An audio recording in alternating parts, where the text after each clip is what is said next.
Fala galera, aqui no canal oficial do Metadata Podcast, mas segue o link do podcast completo e o link do canal do Metadata Podcast. Valeu! E tu chegou nesse ponto, da onde que veio a inspiração para ser o Batman? Qual é a história por trás da máscara? Olha, começou com 6 anos de idade. É bem. A história é longa, mas eu vou resumir muito aqui pra vocês. Vamos lá, o papo é bom. A minha história começou o seguinte: a minha casa pegou fogo e meus pais não estavam presentes em casa. Meu pai tinha ido fazer um curso, minha mãe tinha ido levar o meu irmão mais velho pro médico. Ficou eu de 6 anos, a minha irmã de 5 e a minha outra irmã de 1 ano. E a gente estava sendo cuidado por uma babá. E aí eu tava assistindo televisão, deu um curto na tomada, casa de madeira, pegou fogo muito rápido. Eu já tinha nascido com dificuldades e algumas doenças, aonde toda criança que nasce com mais doente, ela tem um apego pelo super-herói mais do que o normal. E comigo não podia ser diferente, eu era apaixonado pelo super-homem. Todo mundo achou que é o Batman, né? Todo Sim, mundo achou sim. que eu ia falar Batman agora, mas não. Eu era Caraca. apaixonado pelo super-homem. E tem fotos, eu com 3 anos fazendo pose do super-homem. E quando pegou fogo na minha casa, a minha reação foi salvar minhas irmãs. Tentei abrir a porta do quarto e não tinha força para abrir. Então eu comecei a dar soco na porta, achando que Deus ia me dar força do super-homem e eu ia conseguir quebrar aquela porta. Eu golpeei ela tantas vezes que a minha mão começou a ensanguentar e eu vi que eu não teria força e a minha única saída foi sair para pedir ajuda. Quando eu comecei a pedir ajuda, muitas pessoas entraram dentro de casa, mas muitas delas começaram a saquear, se aproveitando do que estava acontecendo. A galera começou a saquear a tua casa no meio de uma tragédia, no No incêndio? meio de uma tragédia. Cara, que bizarro. Naquele momento ali, eu descobri duas coisas. Uma, que o mal existe. E a segunda é que a gente não tem a gente tem a figura dos pais como heróis, mas a gente não tem a proteção deles 100%, né?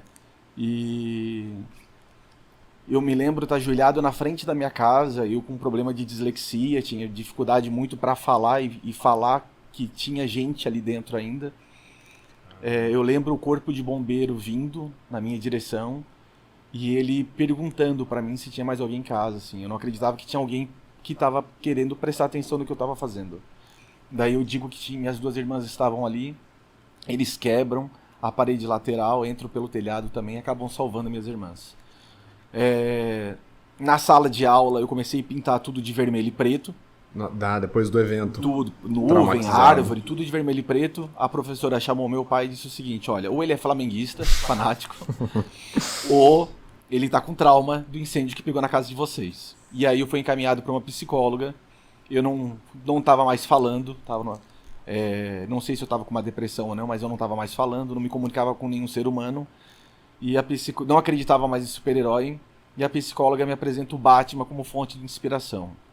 Ela fala de um personagem que não tem superpoderes, que usa uma roupa de proteção, usa um cinto de utilidade e automaticamente eu me liguei ao bombeiro. E naquele momento, tudo que o Batman faz, eu tentei fazer nessa minha vida para usar ele como fonte de inspiração. No trabalho social, eu já vinha apresentando características de fazer trabalhos sociais e comecei fazendo palhaço nos hospitais. E aí o meu pai ele fica com câncer. Meu pai ele no primeiro câncer dele ele passa por 3 cirurgias e na terceira cirurgia ele entra em depressão. E eu nunca tinha visto ninguém com depressão. E eu queria conversar com ele, eu queria falar alguma coisa para ele no quarto porque ele tinha desistido de tudo. Só que para mim era muito difícil porque tava meus pais, tava minha mãe, meus tios, meus irmãos. Então eu peguei uma conexão com ele, que a gente gosta muito de ver filme. E ele, uma vez a gente assistindo o filme do Gladiador, ele diz o seguinte, eu falo pro meu pai assim: pai, isso aqui não existe. O cara entra numa arena, lutando com 6 soldados, ele é extremamente ferido, e ele vai lutar com os caras fortes. E meu pai diz o seguinte: cada espadada que ele dá é como se fosse a última da vida, tanto na defesa quanto no ataque. E eu reproduzi essa cena pro meu pai. Eu falei isso pro meu pai. Mas eu não tinha nenhuma expressão. Meu pai continuava olhando para a parede e continuava naquela postura. Eu peguei a mão dele, botei na barriga da minha esposa, que estava grávida de 5 meses, e projetei um sonho meu. Meu pai é filho de pescador, adorava quando ele ia pescar, abria a tarrafa, assim, e falei pro meu pai assim, o meu sonho é que minha filha veja o senhor pescar. Nesse momento ele fecha os olhos e o médico entra na sala e fala, Daniel, vamos operar, tal. Ele abre os olhos, não fala nada, mas dá uma respirada bem fundo. O médico tira ele da sala, ele volta, o médico, e diz o seguinte, o que falaram para ele que ele está motivado? E eu vi que aquela ação do meu pai acabou motivando os médicos também. Naquele dia eu fiz uma promessa, que eu não ia entrar mais de palhaço, que eu ia entrar de Batman, para convencer crianças que passavam pela depressão para sair da depressão e continuar o tratamento.